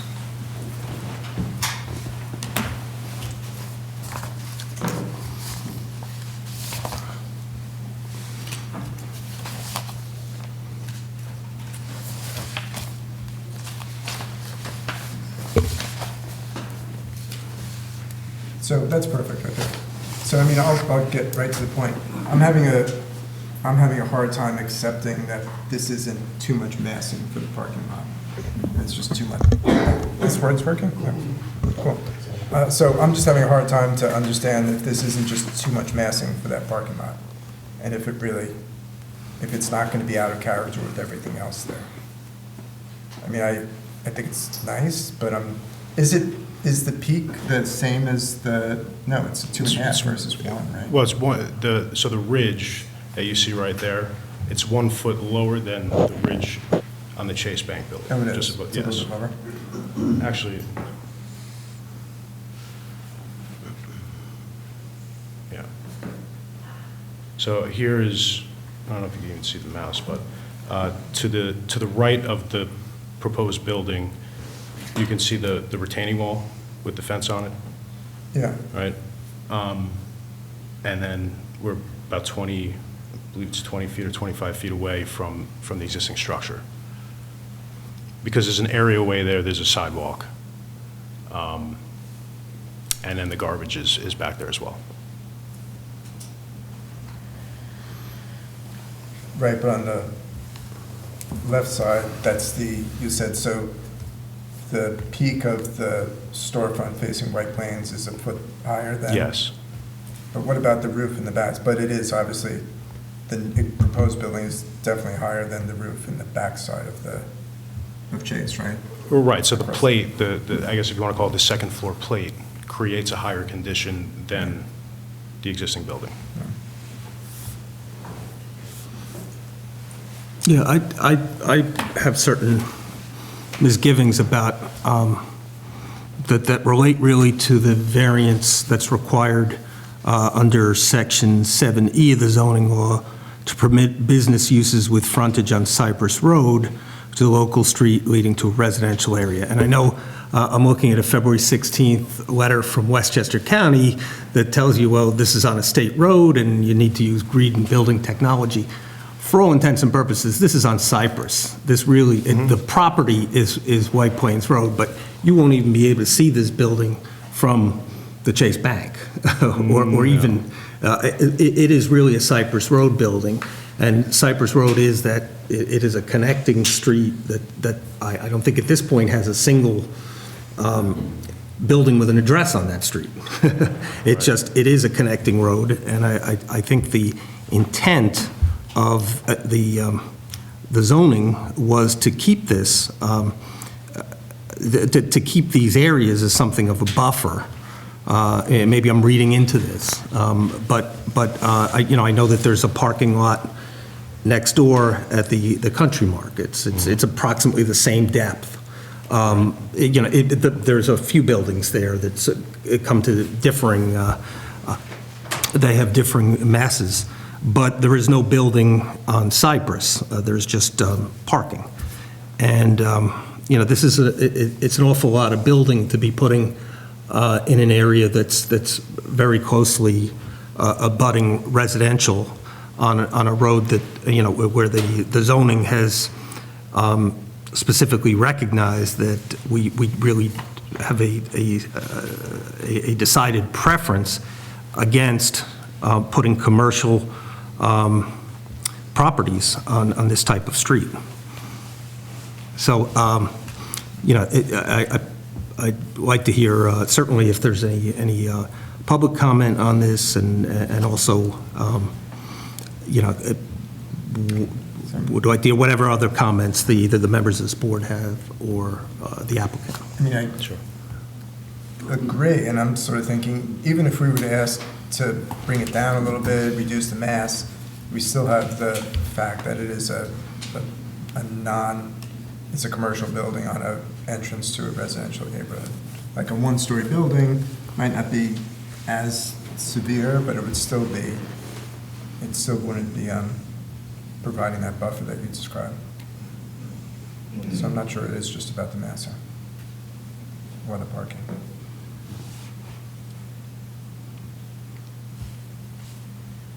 So I don't know how we go about addressing this. Ask for the applicant to show us something a little bit less, or just refer it to zoning with a recommendation after we hear all that? Sure. So if you'd be interested in seeing a building with lesser scale facing Cypress, you can ask for that. If the concept of having a business use on a residential street is a non-starter, I mean, I don't know if you can reorient the building, if that would even make sense. Otherwise, we could continue with the secret review and refer it to the Zoning Board of Appeals and let them make that determination. But you still have to consider that in your site planning. So if that's a non-starter, that's something that we probably should address in secret. If it doesn't affect the Correct. character, then Correct. we can't approve it. And Correct. we can't adopt the neg deck. Exactly. And it stops here. Correct. Got it. Well, I mean, we could go forward with a positive declaration. I just don't know if that's something, you'd want to pursue in an environmental impact statement. We can talk about that after the meeting, if you like. Yeah, certainly. I mean, we can look at revisiting the scale of the building, having it an attached building or fronting it towards the rear yard or towards Walgreens, right? I mean, I understand the zoning law, and it specifically states, fronting on a street, entering into a residential neighborhood. There are a few areas that, I would say have this condition, probably 3, right? But I think, Steve, if you had anything to say about this, I think we can look at reducing the scale. Potentially, that would help. I don't think fronting or turning the entrance to the building to the north or to the east will help. So I think, Noel, we should have a discussion. Sure. Is there, I mean, I'm thinking of the country markets, Yeah. and there are, the buildings there both have entrances on the west side and the east side. Right. But it's all part of the buildings Yeah. that front onto Route 22. If you were to shift this over, lose the alleyway, attach it to the existing building, Yeah. you might, and then open it up in the same direction even, I think you'd have something that would be similar. You might still require variances. You probably would get back some of the parking that way.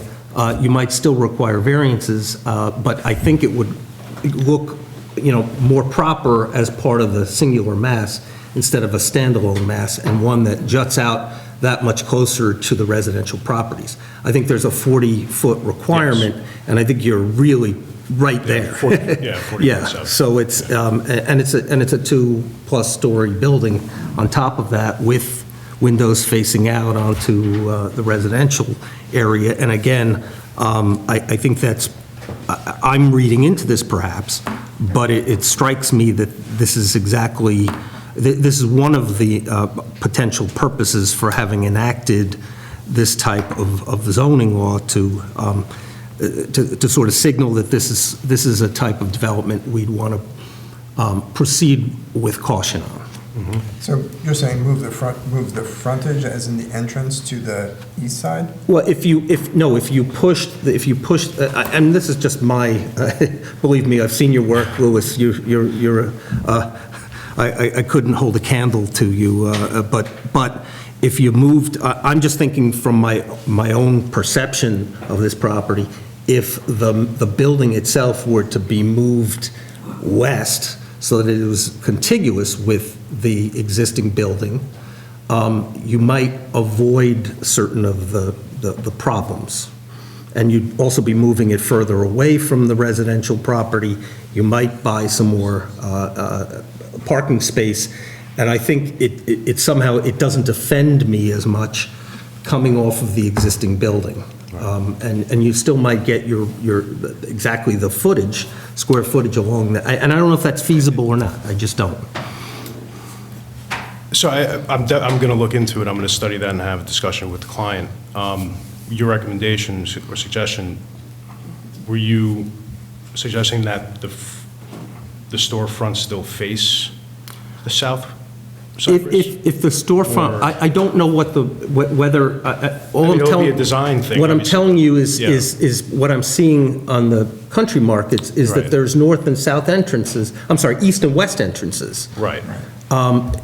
So it wouldn't be facing onto Cypress, it would be facing into the parking lot. Into the parking area. If you built it east-west. And so I think you probably get around the zoning requirement here. It's no longer in violation of the zoning requirement, I think. Now, don't take my word on it, please. Well, if the Yeah. storefronts aren't fronting Cypress, then That's right. And so I think that it's a possibility. That's what But I'm saying. frontage refers to entrance. Entrance. Not building wall. Right. Not blank The wall. Okay. I mean, that's, So it'd be a continuation of the brick wall, this one. yeah, almost the same mass as that. Down at the bottom. Right, because once it gets larger than that, we're going to be saying, oh my God, that's a different massing. Right, like I don't think you can get 2.5 stories. If you do that and go up high, we're probably going to say that massing is, Well, it's something Well, to you can think do about. it. I mean, do it at Gable, but, still make it look presentable. Yeah. If anyone can make it look presentable, it's you, so. I appreciate that, Phil. Okay. And Adamo.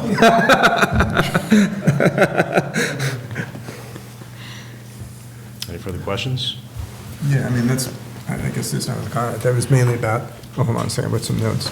Parking, massing, neighbors. As far as the neighbors go, what's the variance that the adjacent properties that, It's 2.5 stories. Right. 30 feet is the height restriction, and 40 feet is the setback, as opposed to a 10-foot setback. So we comply with all of those. What we don't comply with is the fact that the existing parking lot sits 3 feet from the property line as opposed to 20 feet. Yeah. oh, but that's existing. It's an existing Right. condition. Yeah, that's not So your biggest it's- problem. It's the buffer for the parking. Right. It's the frontage on Cypress, right? And it's the number of parking spots. Right. 78 as opposed to 100. But just in the, not defense, but I mean, Yeah. the people who own the residences to the east of this site Yeah. are going to be looking at this now as opposed to a parking lot, right? It's Of just a- course, yeah. During the zoning hearing, one neighbor came and he lived a few houses down from the 4 that sit to the east. He doesn't like the And he parking was lot. concerned about water issues. None of the neighbors to the east came. They won't have water issues. They're higher than the street. They're higher than our parking lot. But his property is lower than the Walgreens lot. So that was his concern. Yeah, no concern about the massing of the building. Not that I recall. Yeah. To each his own. Because right now, I mean, you're looking at, Yeah, I understand. service doors and a loading dock Yeah, this may be prettier. and a large HVAC component on the roof that you can see it, on the picture down on the bottom right. Okay. Yeah, so. Understood. Yeah, I agree. It is a large lot that is underutilized. Right. But, and I do think you'd probably be able to get through, you're close enough on the the parking spaces, even with the, the need for a variance, it's a concern, but I think it's a surmountable concern. And certainly the existing parking against the back it's a pre-existing nonconformity. But that still doesn't, to me, the problem has always been about the massing and the nature of this street into residential. And to me, I have difficulty with that. I guess if you want to take a shot at it, and we'll look at what you come back with. I mean, we're open-minded here, don't know what our response is going to be until we see it, but. Of course. Do we have a public hearing open on this? Not yet, Yeah, no. okay, we're going to wait for that, okay. Yeah, but I mean, those are. Yeah, I don't think anyone's here to speak on it, to be honest. Those are our comments. I'm certainly willing to look at anything you want to come up right now. This is going to, I don't know what we're going to do. All honesty. So then I'll open the public hearing for some more comments. Do the other members of the board have any comment on it, or, okay, just. I'm in agreement with you. Cool. So then I make a motion to the public, I make a motion to open the public hearing on application 2327 360 White Plains Road. Second. All in favor? Aye. Public? Mr. Sweeney, any comments? Nothing. Love to hear what you say. Okay. Okay, good. Then we're just going to leave the public hearing open and ask that, I guess we're going to make a recommendation that we get more parking counts that sort of target certain times that we feel are peaks. Sure. Do you want to do that contemporaneously with relocating the building? Do you think that relocating the building might affect that? I guess you'll have to see how many spaces you have. I mean, maybe, maybe start with the relocation of the building and think about the comments on parking and how they might gel, depending on how many spaces. If they still are keeping the same number of spaces, then that would be appropriate if they could relocate the building. If not, you may want to, it may make sense to see it again before they do that. Move forward. Right. Sure. I mean, once we see that, we'll ask more information on the peak hours. Correct, because you might want to just understand how many of these spaces they'll have at that point, what the flow of traffic will be, et cetera. And if it's close, I mean, maybe you just go ahead and do that. I just don't know what it will look like once you relocate the building, if you relocate the building. Work to. But hold on. I'd still like to know when the peak time is. I mean, regardless, I think it's a legitimate question. I think the initial traffic study should have included the peak time, but right now we're calling that into question. So I think regardless of what the applicant does, I think we should find out the parking information sooner rather than later. Yeah, that's right. You can probably do the numbers aren't going to change. We should get a new baseline. Yeah, I think that can be done. If you're going to move forward. In terms of the traffic report. Traffic, yeah. So. And we'll want to just certainly include the Saturday morning. Is there anything else specific that you'd like to see, or do you just want them to figure out and explain the other peaks that are chosen? I think it also had to do with the jiu-jitsu studio, right? Yeah. So that would be like an evening count as well. About 3:15 p.m. to about 6:15 p.m. One night during the week, and then the Saturday is also a big deal. Sure. Why don't we let the applicant figure out what it is? Yeah. Tell him, except we don't think he's covered it. Yeah. Okay. Thank you. Thank you. Thank you. It was good seeing you. Likewise.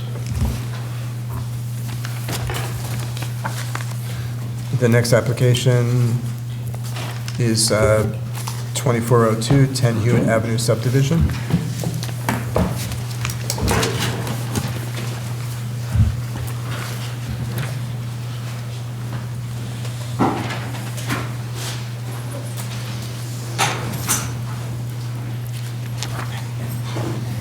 Good evening again, Adamo Majorano from Community Designs and Engineering.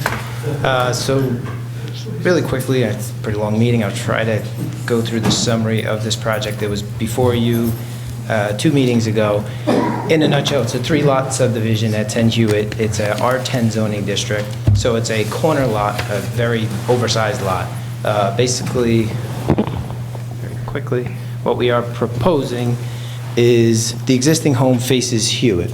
The proposed lot will face Hathaway. What's nice about that too is there's another large property. There's no houses facing here, so it's okay.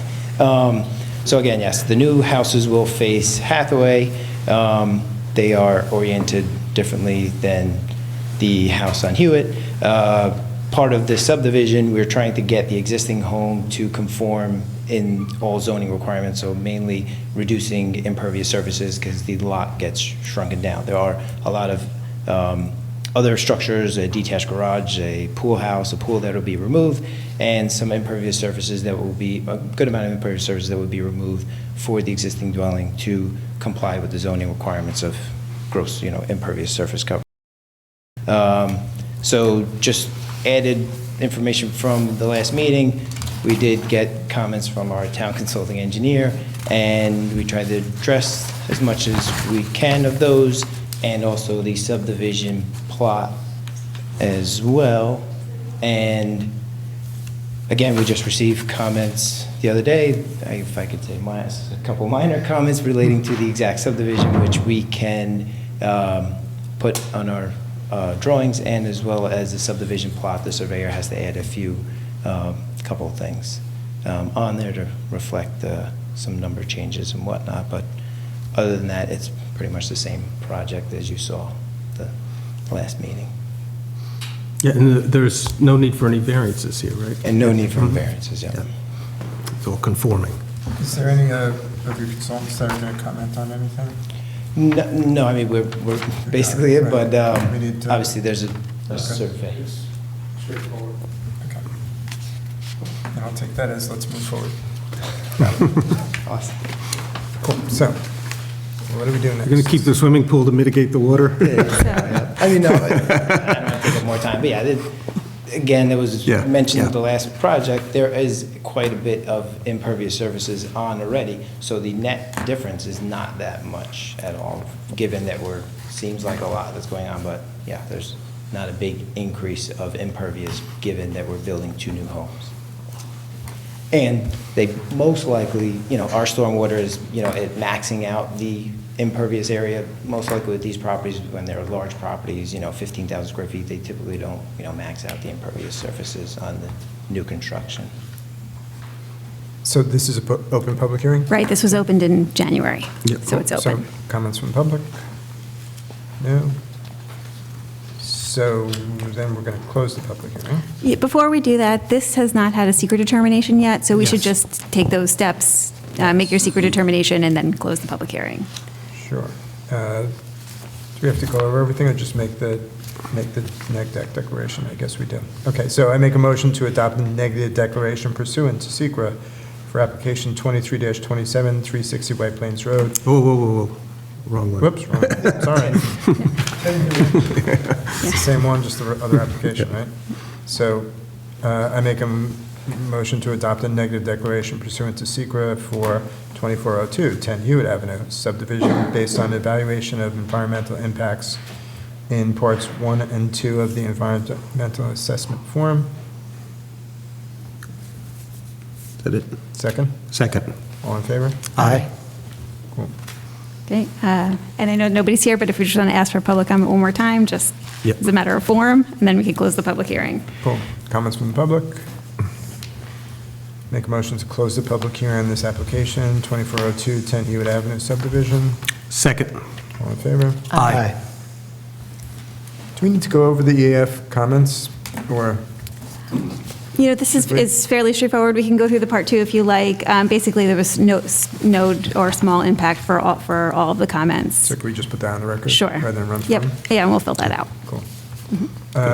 So then, if there's no more comments, I'm going to make a motion to approve this application, 2402 10 Hewitt, subject to the following conditions.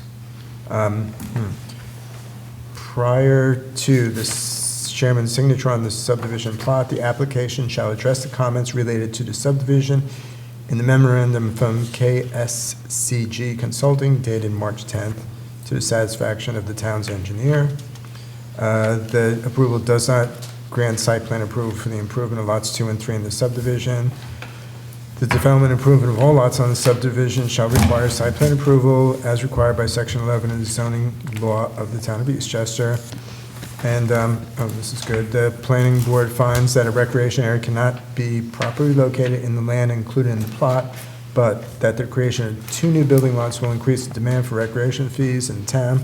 Therefore, prior to my signature on the plot, the applicant shall pay the recreation fee for the creation of 2 new lots as provided in the zoning law, section 9H2. It's all pretty much standard. Yeah. Great, so with those conditions, second, the motion to approve? Second. All in favor? Aye. Great, thank you. Thank you again. Appreciate it. The last application is 2337 Arch Care, 265 White Plains Road.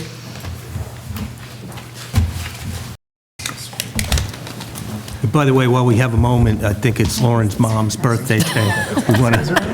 We want, and she's babysitting Lauren's daughter, so we want to thank her and wish her a very happy birthday, okay? Happy birthday, Lisa.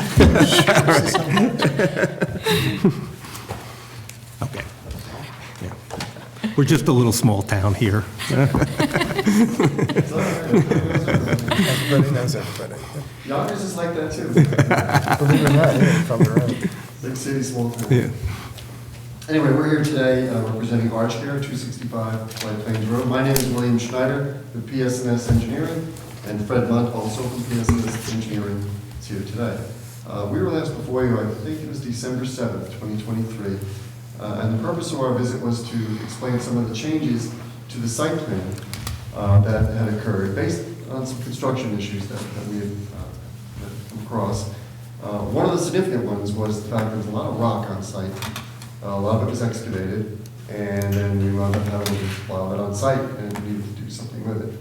And it was decided that we would create a armored slope to help with erosion and landscape it. And I remember that you had requested us to show you what it would look like. Yes, Right? Now, you actually this guy see did some of the that. trees had been removed based on the fact that we had to do some utility work. And there were also some trees there that were in very poor condition, which is the reason why it exists as it is today. So the project manager here is Fred, and I'm going to let him talk to a little bit about the detail, and then we'll show you what we've done so far. Now, we did receive a letter from Mr. Tremelli, and we do have some comments that we're going to address, and as requested, we will address each one of those in order, specifically so that it'll make it easy to review going forward. All right? So since you put this up, what are we looking at? I mean, I know what we're looking at, but has this been enhanced or anything, or is this just the existing conditions that we're looking at? So right now, this is the existing conditions with a little extra rock infill, as we've discussed, to have on that hillside, as well as the plantings that you can see here in a row. Hopefully you can follow my mouse here clearly enough. So those were put in? Correct, yes. So the idea here, again, what we were really targeting here was, I think one of the key elements that we took out of our discussion in December is, it's a really beautiful building, and we want to be able to showcase that. So while having good vegetation and really restoring this hillside is important, I think capturing that view shed from down here on Midland Ave is equally important. So the idea here was to utilize, about halfway down the slope, there's a small shelf that was created during construction for some access to certain utilities and things of that nature. And the idea was to use that shelf where we would really hone in the plantings that we wanted to provide. One of the key benefits there is that with the armored slope, riprap slope here, the hillside's going to look a little gray. So this is going to spruce that up, give some color, give some good aesthetic feel, while not encroaching too much onto the aesthetic and the elevation of the building there. When you say armored slope, that's the stone in the background. rubble in the background? Correct, yes. It's stones been piled there and Correct. covered. Okay, cool.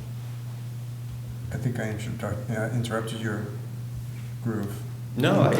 Good. So were you going to present something, or? No, so the idea here again was the way that we're showing these plantings right now, these are more of install heights. They're usually, these types of evergreens average about 6 to 8 feet in height when they're planted. Mature height, obviously after a number of years, they can get up to about 15 to 20 feet. So you will see these encroach a little bit more up onto the building elevation, but again, that's going to be when this hillside has a much more mature and grown feel to it. But for the near future, this would be relatively the view that you're getting. Just a couple other elements to zoom in on here.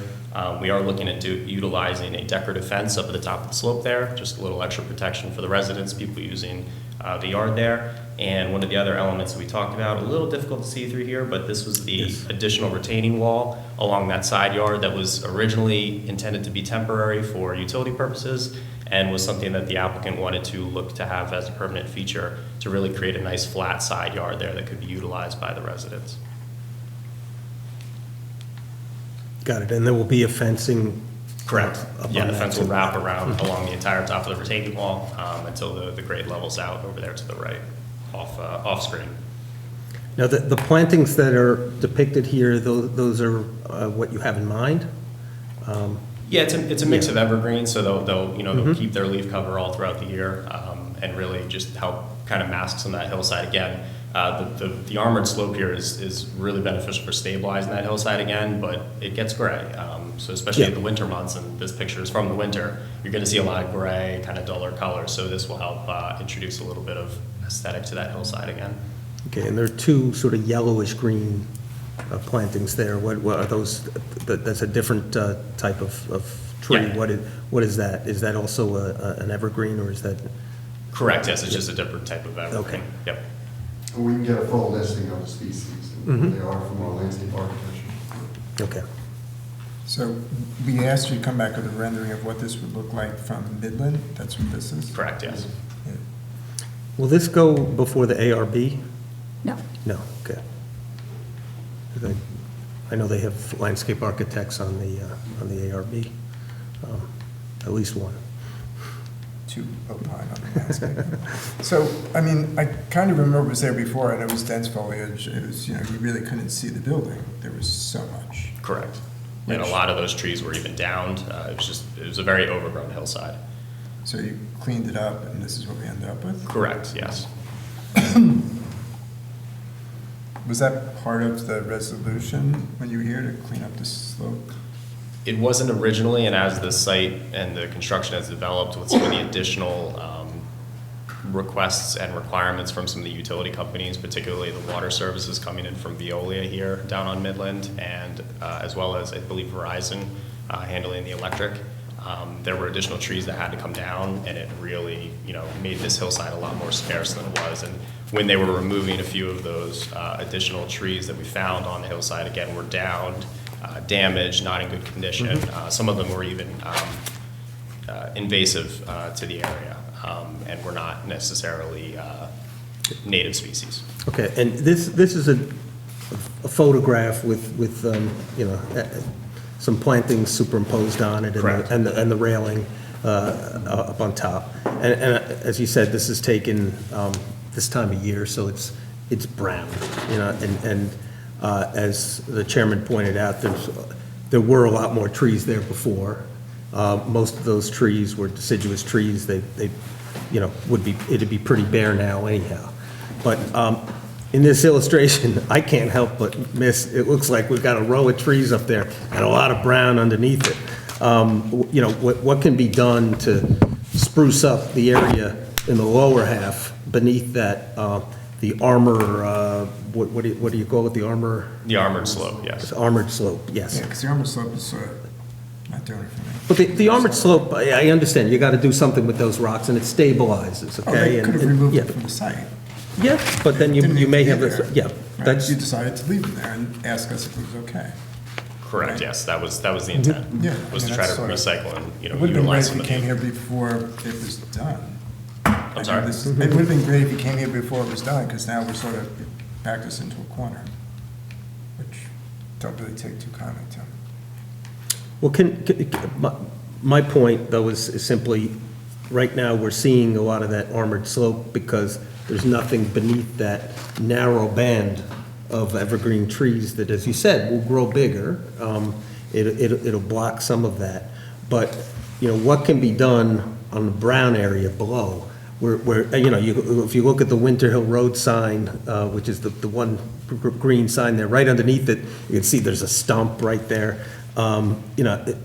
What can be done, and I'm not doubting that there were probably a lot of damaged trees there already, but what can be done to, certainly you don't want any further runoff of this, and the fact that there were trees there before that are no longer there probably creates a greater probability of some of this soil running off onto Midland. So what can be done to stabilize this and to beautify it, to put a little something there that will give it some interest, because you used not to really be able to see this. You used to see the busted up trees, but they provided some cover.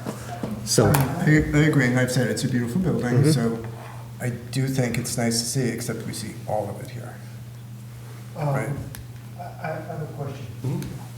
One of the concerns that Mr. Nevesek raised was that it looks kind of odd, aside from, seeing the entire building, that it's just one thin line of trees. are you putting words in my mouth? Is there any way to feather that, like, one line of trees along that slope to make it look more full as opposed to just one, it almost looks like a fence of trees? Yeah, absolutely. Is that? Yeah, but sort of, but I have less of a problem with that than, I think you solve that problem if you fill in underneath a little bit.